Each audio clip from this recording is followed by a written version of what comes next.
boa tarde. Hoje nós estamos então entrando na nossa 10ª aula, não é isso? 11ª, não? 11ª. Alguns temas eu acho que da última aula vale a pena ser reconsiderados, né? E se for o caso, ficamos na 10ª ainda, tá? Só para passar sem que o texto passe por nós, né? Então a 10ª aula foi sobre a ressurreição e o novo nascimento. E nós falamos que o primeiro passo da fé, o primeiro passo mesmo da fé, é quando nós nascemos de Deus. Porque segundo a Bíblia, enquanto não nascemos de Deus, nós ainda não discernimos as coisas de Deus.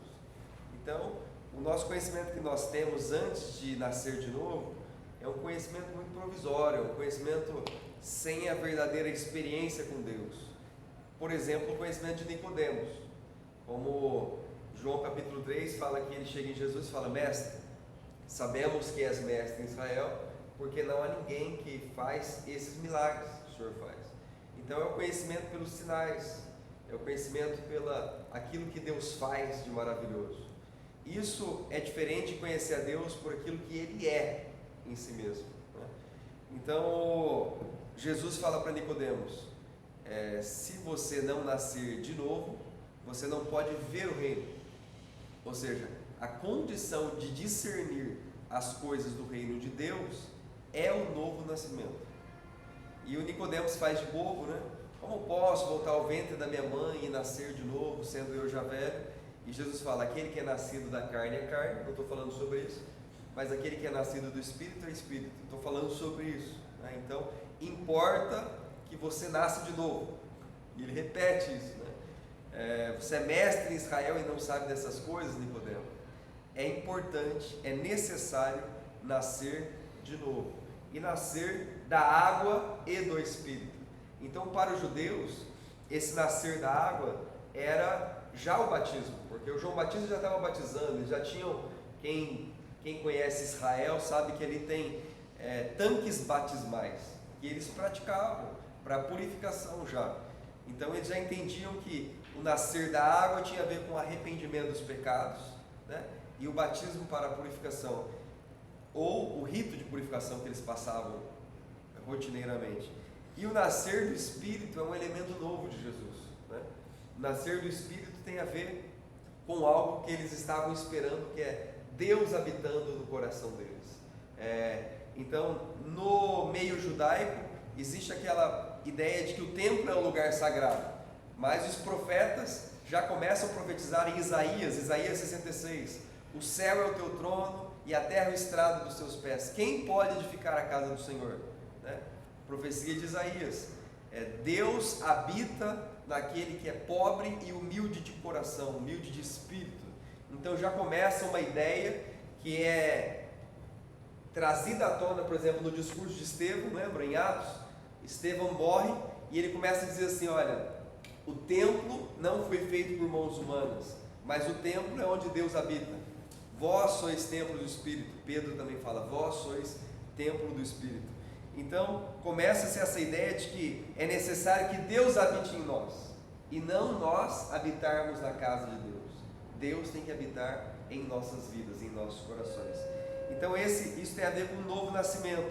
Falamos na aula anterior qual que é o significado da encarnação. Não estou falando de reencarnação. Encarnação é Deus que se fez carne, é a primeira aula do discipulado, Deus assumindo a condição humana.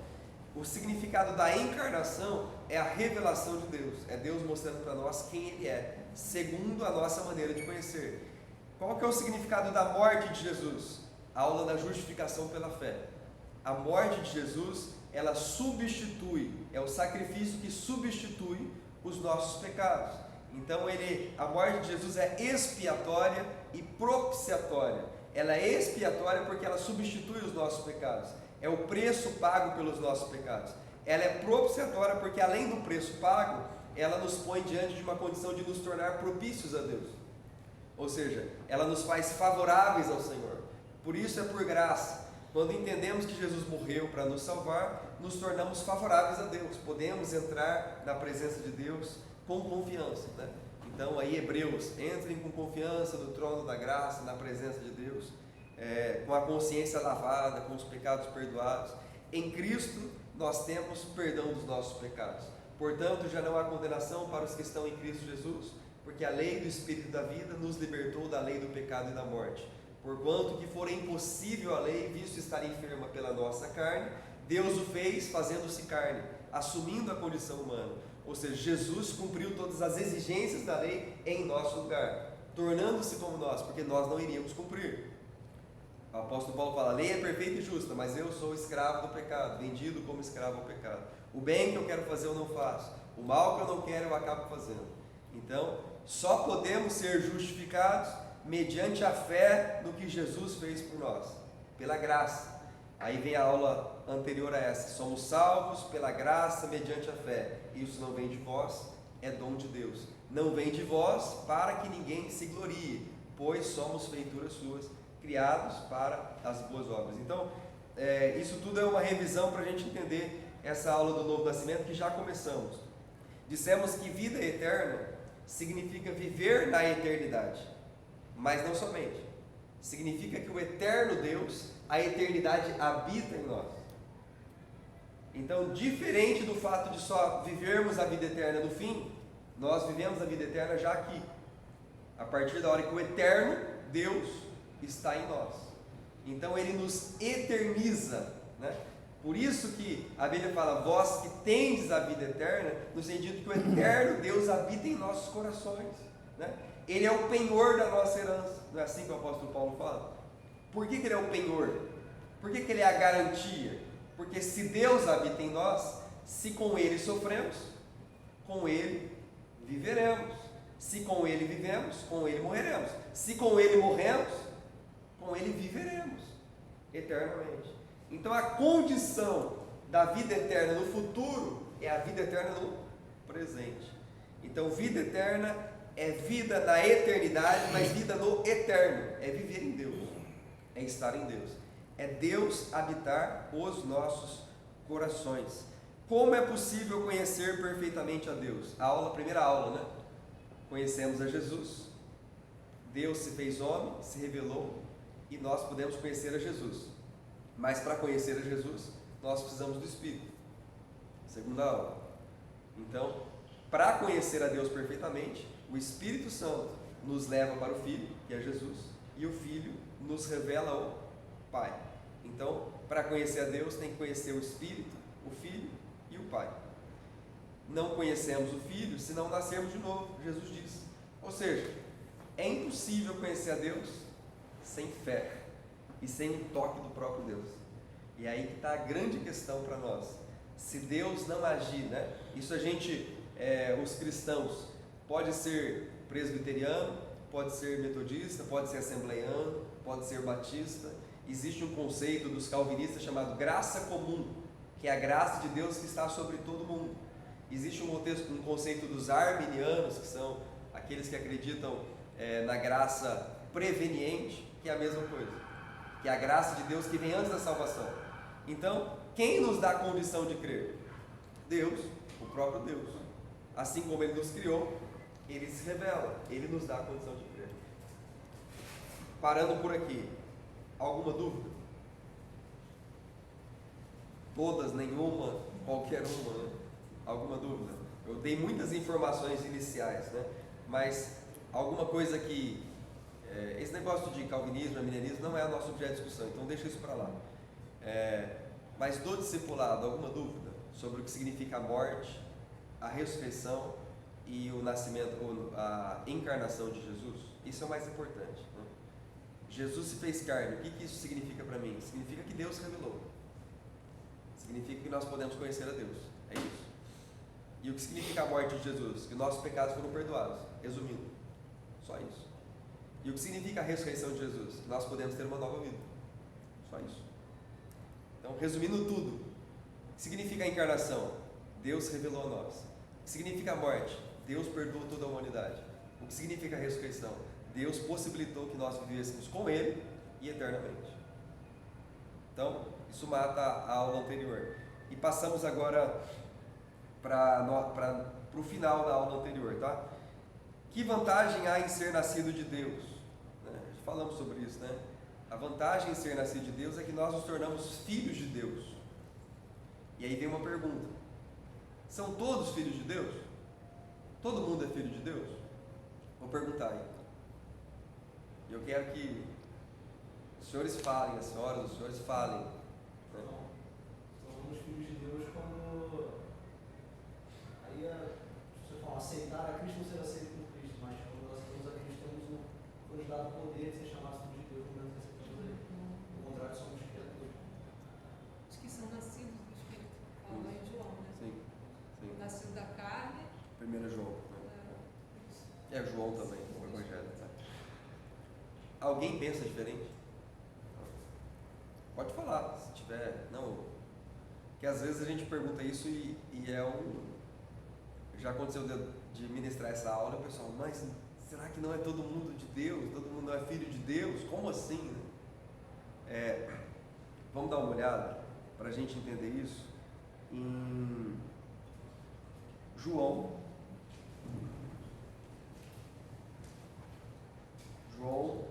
capítulo 9.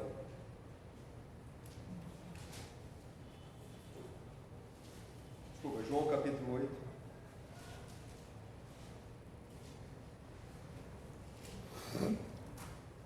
Pior que eu peguei a máscara e não pus a máscara.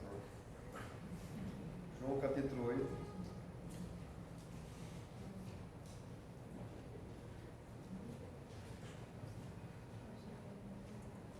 Versículo 44.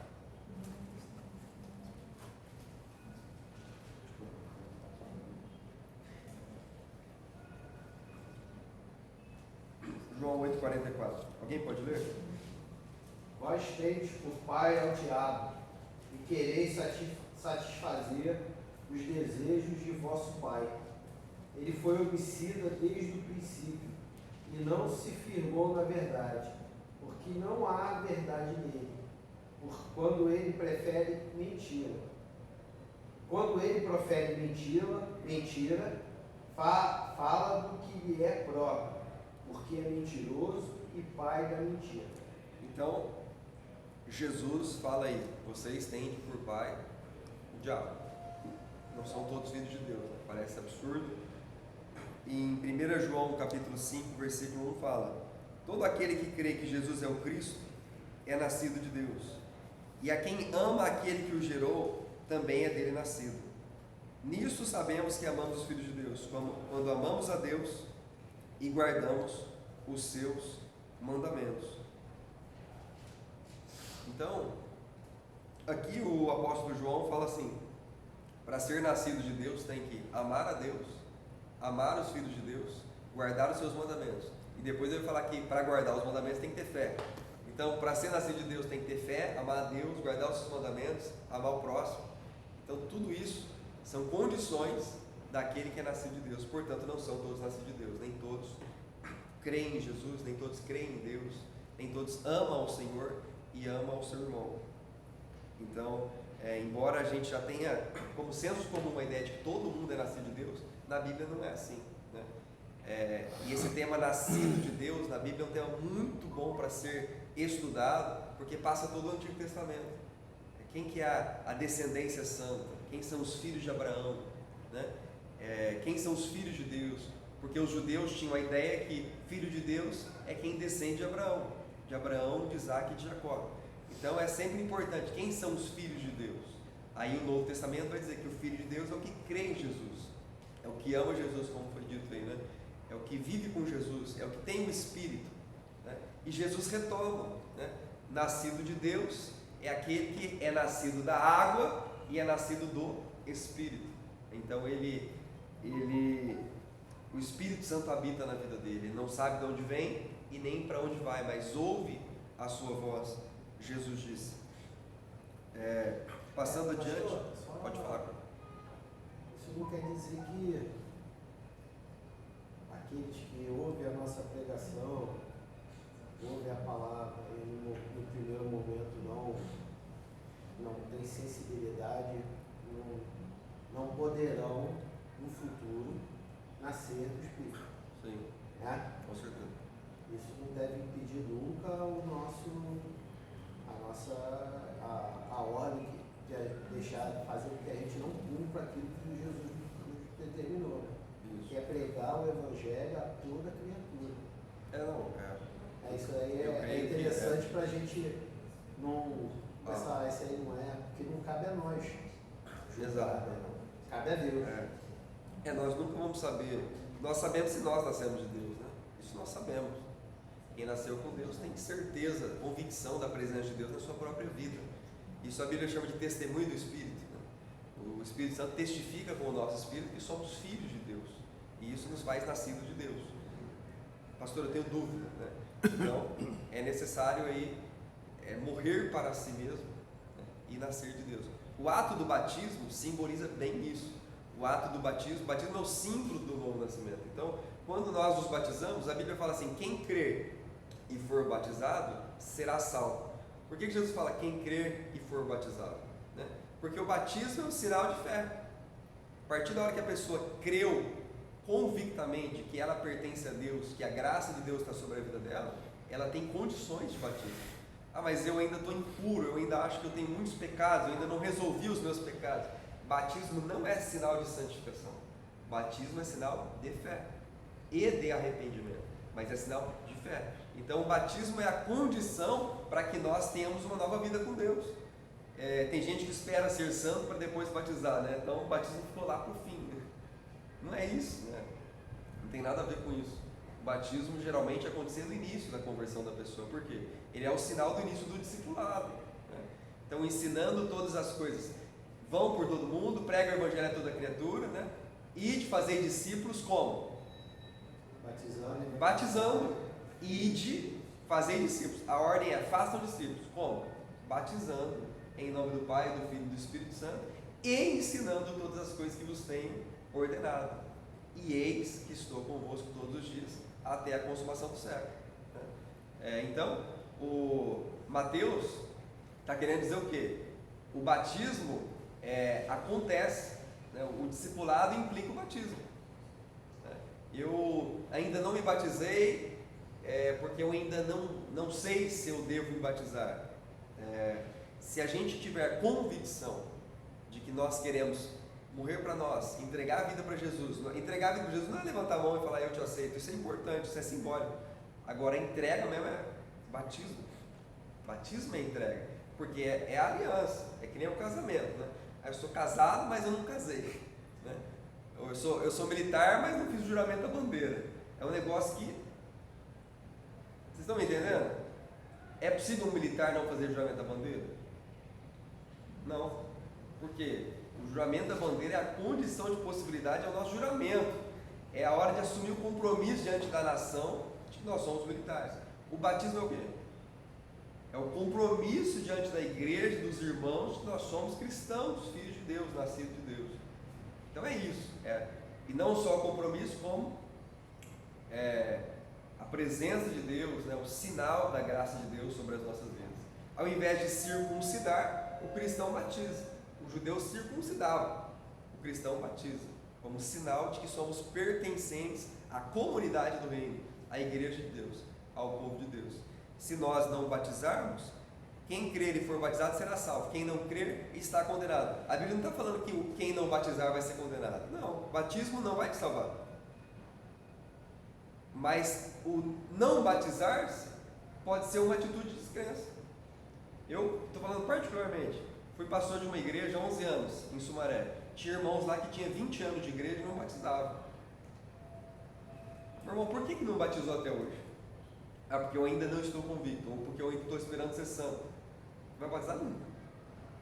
Mas o batismo é uma decisão que nós fazemos de entrega, né? Ninguém é forçado a essa decisão, mas é uma condição de obediência diante da ordem de Jesus, e de batizar, né? E crer e ser batizado, tá? Isso daqui faz parte da aula, tá? Não estou querendo falar isso para ninguém que está aqui, mas faz parte da aula sobre o novo nascimento. Como Deus agiu em nosso favor? A ação de Deus tem um sentido. Deus veio e se esvaziou. A ação de Satanás tem um sentido. Satanás é criatura e se encheu. Então o sentido da ação de Deus é ser o Criador e se fazer como nós. O sentido da ação do diabo é ser criatura e querer ser Deus. Então, por isso que Satanás ele é o princípio de toda mentira, de toda desobediência, porque ele não sabe obedecer, né? Ele quer sempre ir além, né? Lembra que a gente falou da aula do pecado? O pecado não mata, né? Vai abrir os olhos, é o que ele falou para Eva. Então, ele quer sempre nos ensinar a viver para além das leis, para além da justiça, para além da vontade de Deus. Ele é cheio de si. Mas e o ser humano? Como é que o ser humano fica nessa história? Qual que é o sentido da ação do ser humano? O ser humano é alguém limitado, criatura. Ou ele vai imitar o Satanás, que é querer ser maior, querer ser o melhor, no sentido de ambição, vaidade, orgulho, e é daí que vem o pecado. Ou ele vai ser como Cristo, que é esvaziamento, humildade, entender o outro, né? Filipenses 2,6, primeiro versículo que a gente leu no discipulado: tende em vós o mesmo sentimento que houve em Cristo Jesus, que sendo em forma de Deus, não teve por usurpação ser igual a Deus, mas se esvaziou, assumindo a condição humana, e como homem fez-se como servo, colocar-se no lugar do outro, atitude de Cristo, atitude que Deus nos ensina. Então o discipulado não é só teórico, nós precisamos também, temos uma forte carga prática, entendemos as aulas, e isso nos deu humildade suficiente para não julgar, isso nos dá humildade para nos colocar na condição do outro, para entender o outro, para sentir o que o outro está sentindo. Isso é tudo importante também. O que significa imitar a Cristo? Em resumo, amar a Deus e amar ao próximo, esvaziar-se de nosso conhecimento, poder, riquezas, assumindo o lugar do outro, como a gente diz, né? Aproximar-se do outro com misericórdia, sem julgá-lo, sem desprezá-lo, tomando as suas dores, perdoar, ainda que a pessoa não se arrependa e nem mereça, porque Jesus na cruz falou: Pai, perdoa-os porque não sabem o que fazem. Então tem gente que fala assim: não vou perdoar não, né? Essa pessoa não merece meu perdão, mas Jesus não nos perdoou. Na oração do Pai Nosso a gente fala o quê? Perdoai os nossos pecados, as nossas dívidas, as nossas ofensas, assim como nós perdoamos aquele que nos tem ofendido, ou aquele que nos deve. O que a gente está dizendo para Deus? Da mesma forma que eu faço com o outro, faça comigo. Então, não é fácil orar a oração do Pai Nosso, ela é pesada. Ah, pastor, eu não consigo perdoar, mas perdoar é uma condição de fé. Por que a gente não consegue perdoar? Porque implica fé. Ninguém perdoa por justiça própria. Ninguém merece perdão. Se for para ir por merecimento, na lógica do merecimento, isso é muito importante para nós, para a nossa vida militar, muito importante. Mas para o reino não. Para o reino ninguém merece nada. Somos imerecedores. É engraçado, isso daí vem também do desconhecimento dos regulamentos. Que a partir do momento que o militar foi punido, a gente tem que tratar ele normalmente, porque ele já pagou. É verdade, é isso mesmo. Faz sentido. E assim, entendi. E é muito fácil um cristão ser militar. E é muito fácil o militar aprender a ser cristão, porque os dois são muito parecidos, tem a ver com sacrifício. Exato. Mas muitas das vezes a gente, da mesma maneira que não conhece muito da palavra, também não conhece muito do regulamento. Aí a gente é um cristão meia boca e um milico meia boca. Não, é verdade. Temos que ser os melhores militares possíveis. E só paga aí, tá, na gravação. Oi? Lembrando dessa conversa, quando o discípulo estava conversando, quantas vezes ele pensou, irmão, 70, né? 70 vezes 7, ele falou. Aí o discípulo falou: aumenta a nossa fé. É uma questão mesmo de fé mesmo. Fazendo essa relação, por exemplo, Jesus, eu costumo usar isso até na mensagem. Jesus é o maior exemplo de patriotismo que nós temos, porque o Estatuto dos Militares fala que patriotismo é o que é a vontade inabalável e também a fidelidade ao ponto de dar a vida pela sua própria pátria. Ninguém fez isso como Jesus. Vontade inabalável e fidelidade sacrificial. Exato. A questão é que Jesus vai muito além. Então, não estou dizendo que a meritocracia é o melhor modelo que nós temos. Agora, o modelo do reino tem que ser transcendente.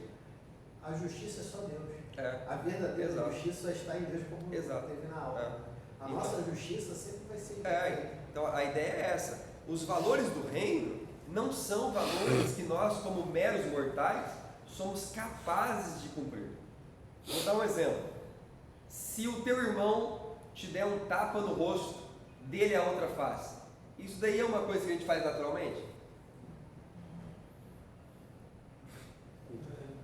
Não. Aplica isso em qualquer situação da sociedade, vira um caos. Vira um caos, não serve para lei social, não serve. Isso é pessoal. Isso é algo que Deus quer falar conosco, né? Se teu irmão te der um soco no rosto, ou se alguém te der um soco no rosto, dá a outra face. Se alguém, que as nossas palavras sejam sim, sim, não, não, que passar disso, isso é bem militar, né? Que passar disso vem do maligno, né? Agora, aquele que odeia o seu irmão é homicida. Pesado isso aí, né? Se nós odiamos qualquer pessoa, somos homicidas. Aquele que somente olhar para a mulher do teu próximo e desejar, comete adultério com ela. É difícil. Quem é que nunca cobiçou? Seja o marido, a esposa, a mulher, qualquer que for. É difícil, uma circunstância que o texto nos põe, que nós como seres humanos carnais, é difícil para nós, né?